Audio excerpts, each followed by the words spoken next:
Ever tried cutting thick foam with a standard utility knife? It usually ends in a jagged, crumbly mess that looks like it was chewed on by a lawnmower.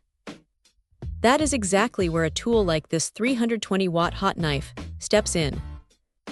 Right out of the box, the first thing that hits you is the weight. It feels substantial, not like some cheap plastic toy that's going to rattle apart after 10 minutes of work.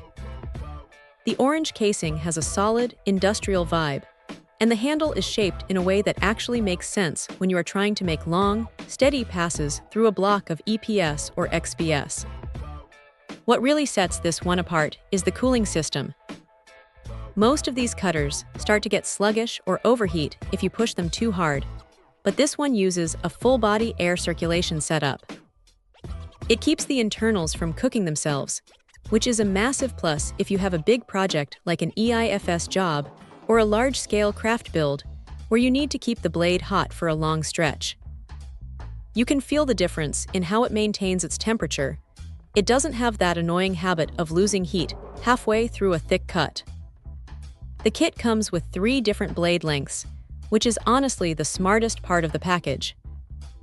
Having a 5-inch, 8-inch, and 10-inch option means you aren't stuck trying to maneuver a massive blade for a tiny detail, or vice versa. The cuts come out clean and sealed, so you aren't left vacuuming up little foam beads for the next 3 hours.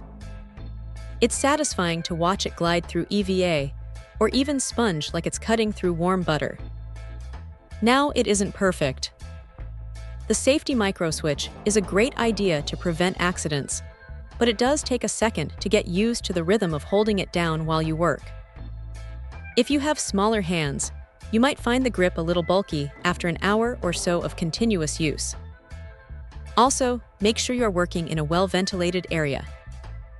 Even though it cuts cleanly, you are still melting plastic, and those fumes are not something you want to be breathing in a closed-off garage. The heavy-duty case is a nice touch, too.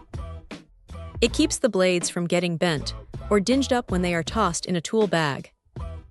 For anyone doing serious DIY, upholstery, or model building, this thing is a workhorse. It's not just about the power, it's about the consistency. If you are tired of fighting with your materials and want edges that actually look professional, this is a solid piece of gear to have on the workbench. It's reliable, it's built to last, and it gets the job done without any unnecessary fuss. Check out the video description for updated price. And thank you for watching this video.